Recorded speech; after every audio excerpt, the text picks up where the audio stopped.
Bom, estou eu de volta. Hoje, agora, nosso segundo link, né? Nosso segundo tema, melhor dizendo, porque o primeiro tema a gente distribuiu em 3 pequenos links. Mas nós vamos fazer agora o nosso link relacionado à respiração.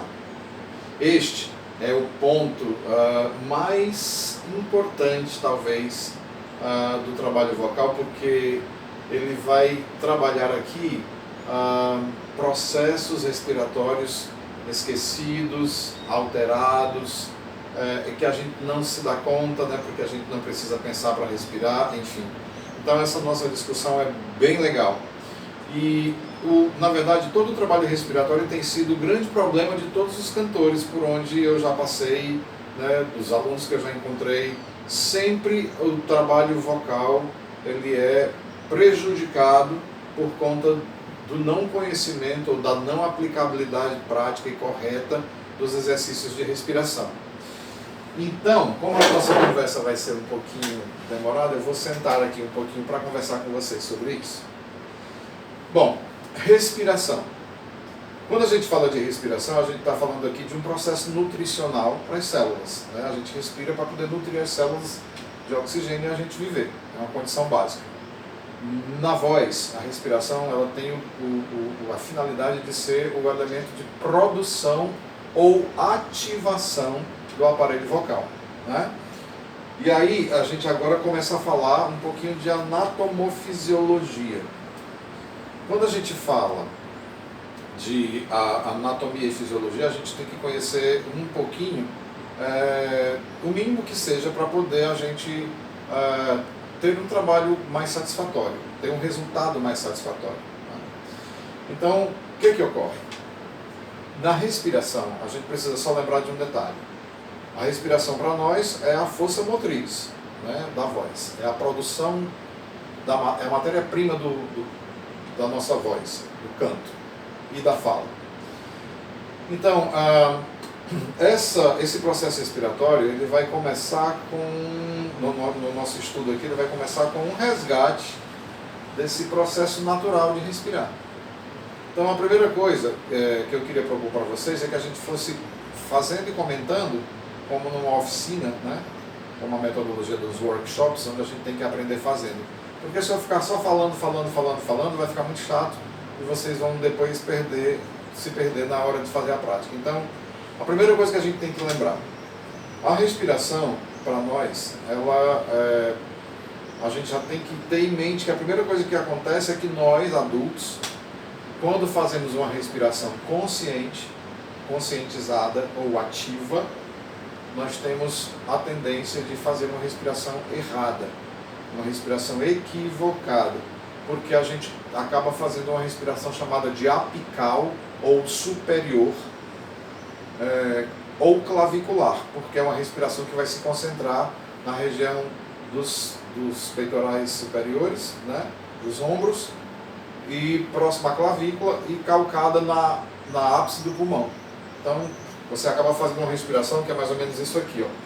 Se eu chegar para uma pessoa adulta normal, uma pessoa que não canta, que não tem conhecimento de técnica vocal ou de nenhum trabalho respiratório antecessor, essa pessoa, se eu pedir a ela que respira, ela vai fazer basicamente isso aqui, ó. Primeiro ela vai fazer um leve fungado, né, no nariz. E segundo, ela vai levantar excessivamente os peitorais e os ombros em direção às orelhas. Essa é a respiração alta ou clavicular, respiração apical. É uma respiração que a gente faz porque a gente aprende a fazê-la desde cedo, desde pequeno. E lá no material que eu mandei para vocês, vocês vão ter a razão disso, vão entender por que a gente acaba trazendo essa respiração para o peito, quando na verdade ela deveria ser abdominal. É isso mesmo, abdominal. A respiração normal do ser humano, quando a gente não está pensando em respirar, quando a gente está simplesmente respirando por si, essa respiração ela é abdominal, intercostal e diafragmática. Legal, né? Então, você precisará dar uma lida no material que eu mandei para entender como é que isso acontece direitinho, porque lá está bem explicadinho como é que acontece a respiração que a gente chama de fisiológica, que é essa que acontece naturalmente, quando eu não penso em respirar, e essa respiração chamada de psicológica ou controlada, que são as respirações que eu utilizo para ações específicas. Cantar, falar, nadar, dançar, enfim. Bom saber é que a primeira coisa que eu encontro num trabalho respiratório é que nós, indivíduos adultos, e até crianças, acreditem, porque os meus alunos do coro infantil já respiram errado. Né? Quando eu peço a eles, meninos respiram, eles levantam todos eles levantam os ombros.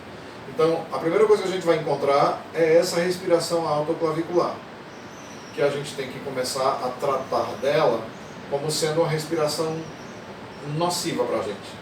É isso mesmo, eu falei nociva, na verdadeira acepção da palavra, eu vou explicar por quê. Vamos só lembrar de um detalhe. Quando a gente respira aqui no peito, e por isso a gente tem que ter o mínimo de noção de anatomia, a gente vai encontrar que aqui em cima dos músculos do tórax, nós vamos ter peitoral maior, peitoral menor, denteado, escaleno, serrátil, aquele monte de músculo que não nos interessa decorar. Mas a gente vai entender, basta a gente entender que aqui em cima a musculatura está totalmente presa, tá? São músculos bem menores do que os músculos abdominais, que são bem maiores. Então, por uma questão muscular, não é muito legal respirar no peito. A segunda coisa que nos impede de respirar legal no peito é que, com relação à nossa ossatura, as costelas superiores, elas estão inseridas no externo e na coluna vertebral. Então, elas estão presas na frente e atrás. Quando eu tento respirar no peito, me dá uma sensação de opressão. Por quê? Porque eu estou forçando a estrutura óssea a fazer uma motilidade que ela não tem. Terceiro motivo para eu não respirar mais aqui é uma questão de ordem bioquímica. Lembrando qual é a função primeira da respiração? É nutrir as células. Eu respiro para alimentar as minhas células de oxigênio. Beleza.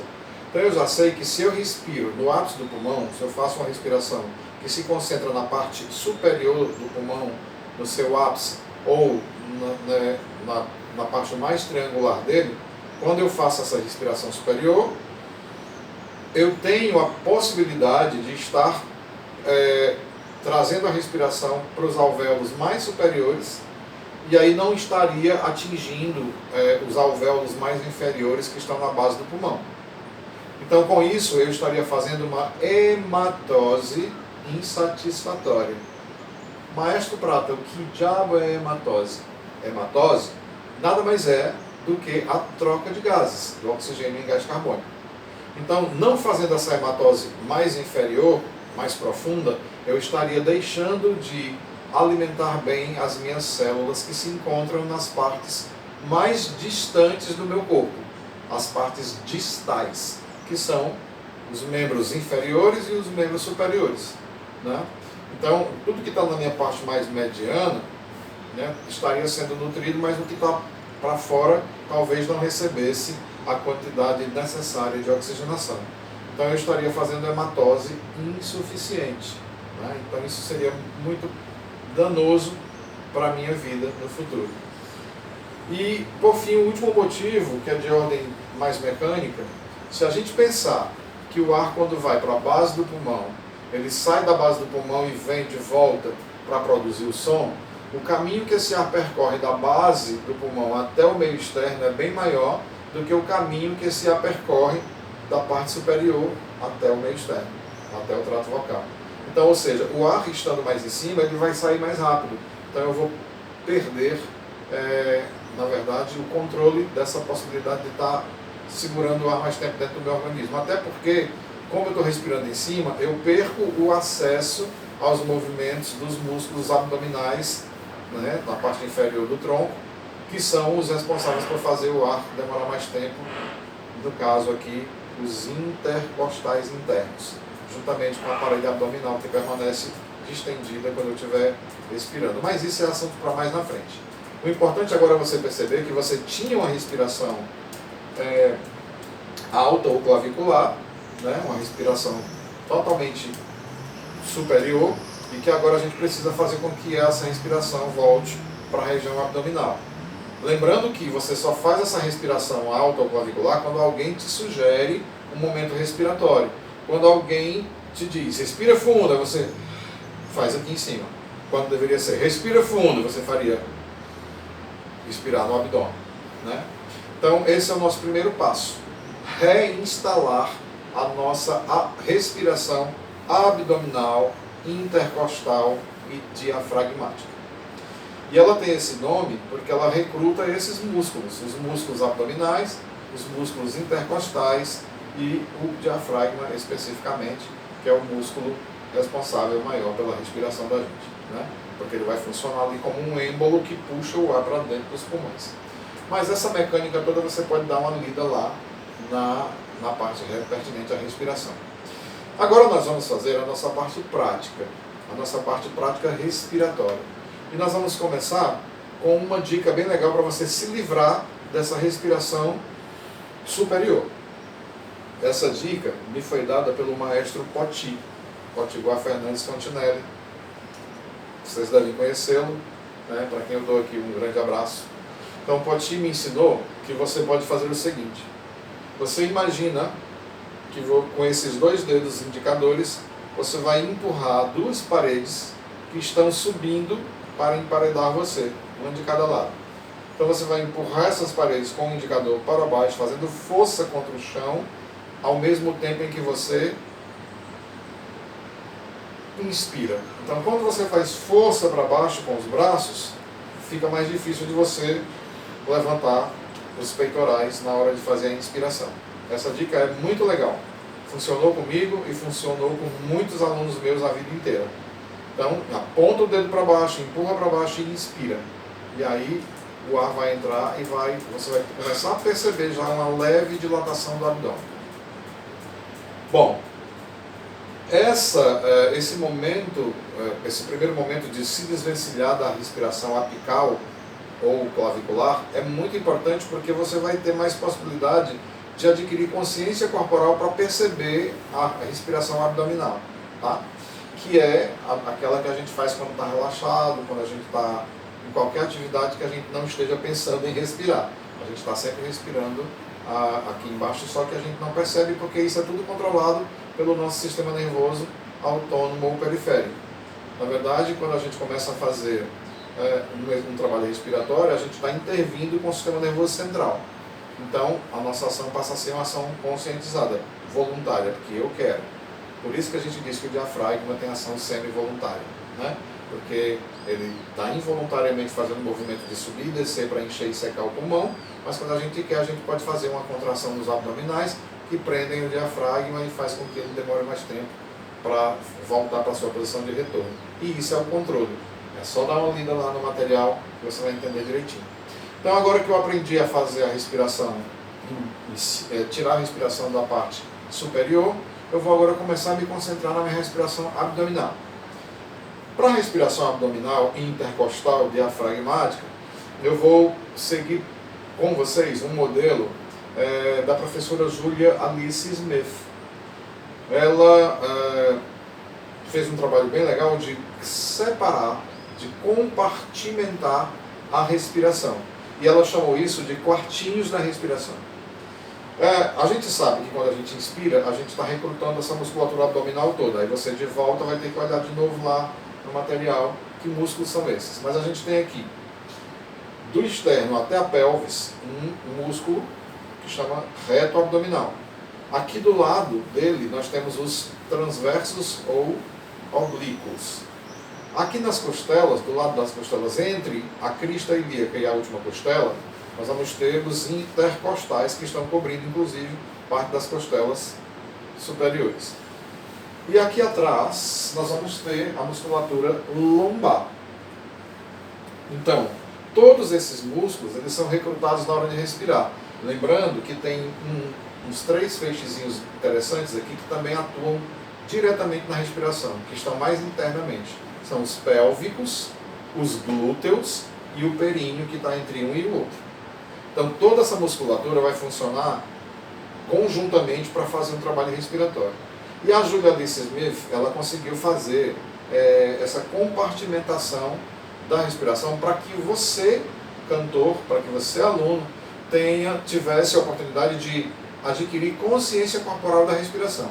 Então ela pede que primeiro você coloque as mãos, né? Lembrando de uma coisa interessante, que você deve ter feito previamente os exercícios de relaxamento para entrar nos exercícios de respiração. Quando nós tivermos explicado tudo, nós vamos fazer uma sequência completa de relaxamento, respiração e vocalização, simulando como será o seu treino vocal. Mas por enquanto, nós vamos fazer tudo compartimentado. Você vai me mandar primeiro vídeos de relaxamento, depois um vídeo de respiração, depois um vídeo de vocalização, e depois você me manda a feitura do negócio todo de uma vez. Tá? Então, voltando aqui ao nosso exercício de respiração. O primeiro ponto que a Alice Smith pede para a gente observar é essa respiração frontal. Então, eu vou simplesmente colocar as mãos aqui na frente do meu abdômen, um pouco avantajado, né?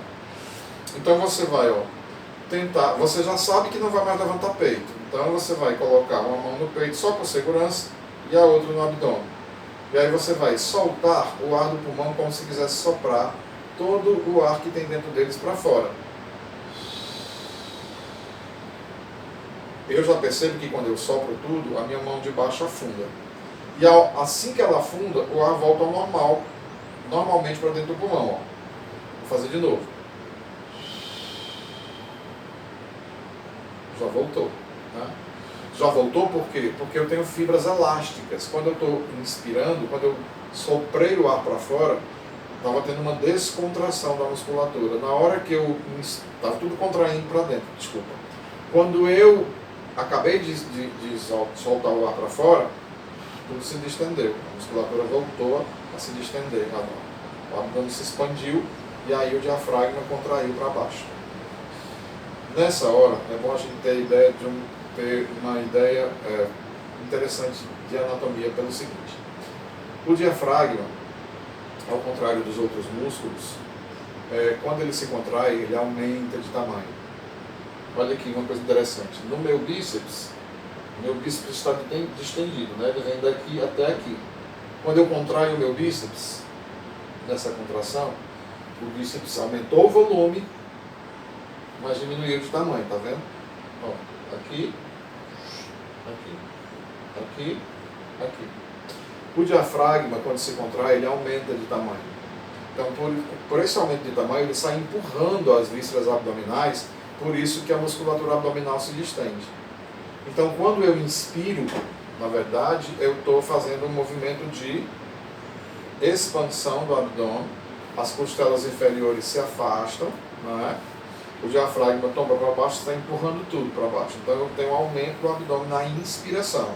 E na expiração, eu tenho retraimento abdominal, onde o abdômen retrai, as costelas voltam para o seu lugar de repouso, o diafragma sobe. Então eu tenho um movimento de tensão muito grande na inspiração e um movimento de relaxação ou relaxamento na expiração.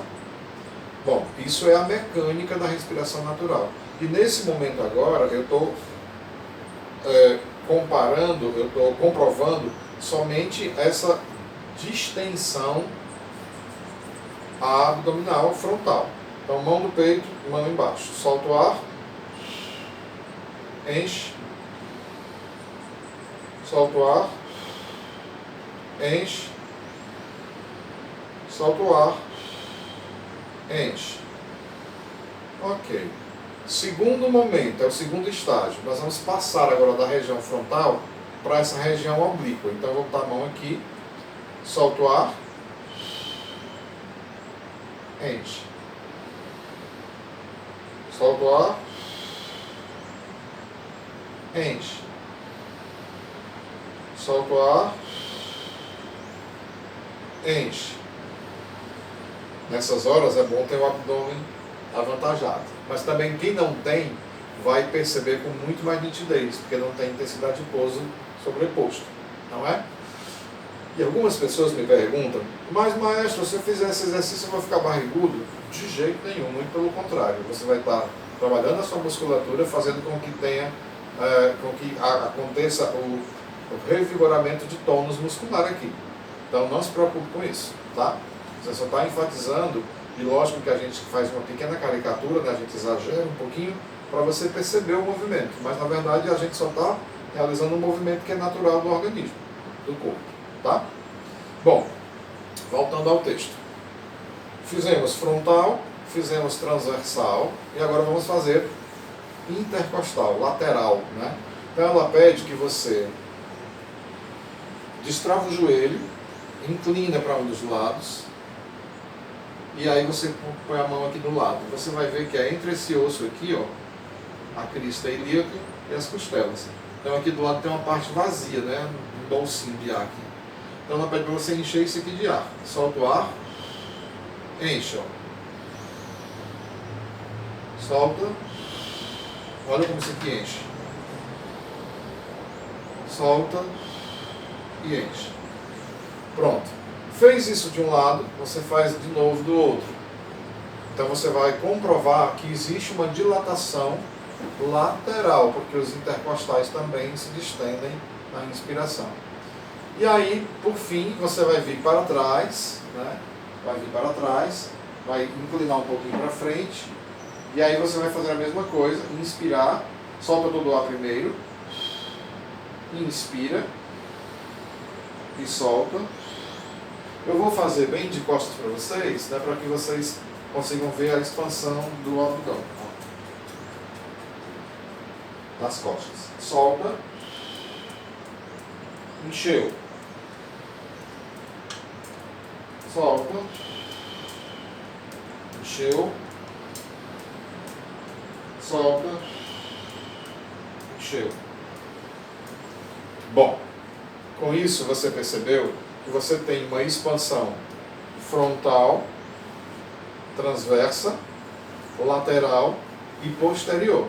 Então você tem um movimento completo da respiração, ok? Nesse movimento você está fazendo isso separadamente. Aí me perguntaria, maestro, mas eu respiro separado? Lógico que não. A respiração ela é uma ação conjunta de tudo isso. A gente está fazendo separado para você se conscientizar, para você ter consciência corporal, né, de como é que está acontecendo a sua respiração. Depois disso, você já pode passar para o terceiro estágio, onde você coloca de novo a mão aqui só para segurar.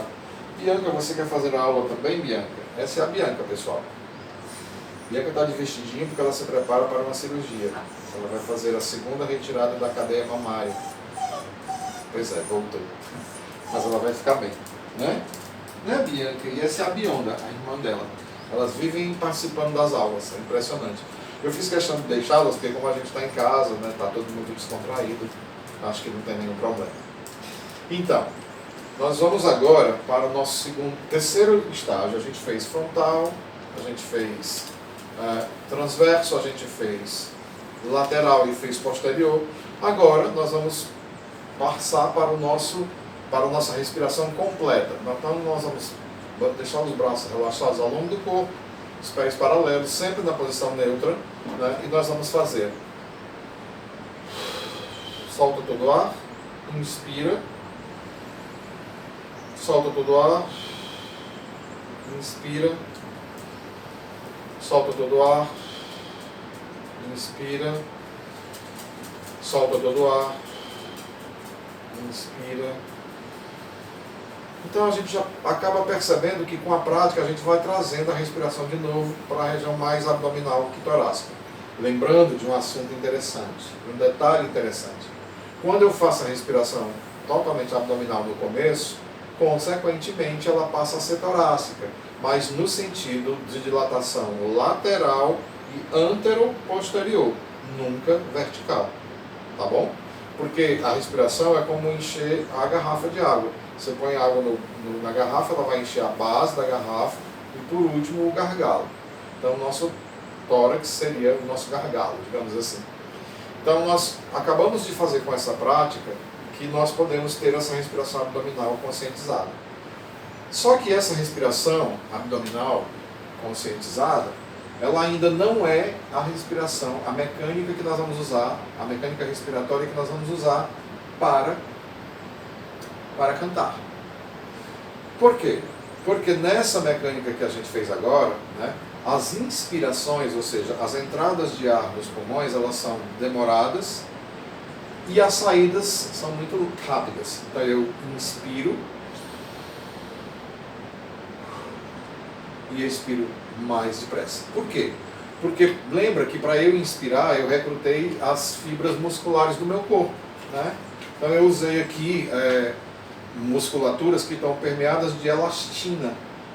Então eu tenho fibras elásticas na minha musculatura que demoram um certo tempo para se distender e no instante elas voltam à sua posição de retorno. E isso também é uma ação bioquímica, é só a gente lembrar, lá no texto eu explico isso, né, que tem umas proteínas bem interessantes que chamam actina e miosina, que quando elas se engatilham provocam a contração do músculo e no desengatilho elas se soltam. Então, por conta disso, ocorre essa força para inspirar e essa descontração ocorre mais rapidamente porque elas se desengatilham. Então, na verdade, a gente consegue manter um certo controle, né, desse tempo de contratura. Então, a ciência da técnica vocal foi exatamente buscar nessa relação o necessário para a gente poder fazer o que a gente chama de apoio vocal, né? Então o apoio vocal nada mais é do que fazer com que a sua expiração seja mais demorada, fazer com que sua expiração ocorra num tempo maior que a inspiração. Lembrando que a inspiração para nós é um processo ativo e a expiração, por conta dessa descontração, é um processo quase passivo.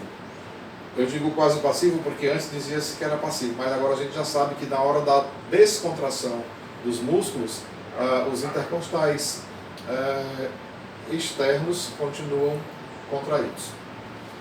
Então nós vamos agora começar a fazer um trabalho de controle, é um trabalho de controle respiratório. Então nesse trabalho de respiração, de controle, você vai fazer o seguinte, você vai fazer o mesmo princípio, só que você vai usar 3 fonemas, o S, o F, o Sh, para fazer o controle. Você vai soltar o ar, inspirar e soltar em S. Você vai soltar em S pelo máximo de tempo que você puder segurar. Menos de 15 segundos você não pode fazer, tá? É de 15 para lá. E tenta sempre se superar, 15, 20, 25, 30 segundos, enfim. Faz com S, depois faz com F de faca, depois faz com Sh de chuva. Terminado de fazer com esses 3 fonemas, você vai fazer com Z, com V e com J. Então, desses 3 últimos, você vai estar recrutando laringe. Já vamos estar entrando aqui no processo da vocalização. A gente já está recrutando estruturas que produzem som. Até o S, o F e o Sh, nós não tínhamos sonoridade, era S, F, Sh, só fricção. Aqui, Z, V, J, você tem produção sonora, recrutamento laríngeo. Aqui as pregas vocais vão funcionar. Então, nos 3 primeiros eu vou ter 3 fonemas sonoros ou surdos, e ou chamado ainda, eu vou ter 3 fonemas surdos ou desvozeados, e nos 3 últimos, 3 fonemas sonoros ou vozeados. Feito isso, você já começou a fazer um trabalho de controle respiratório.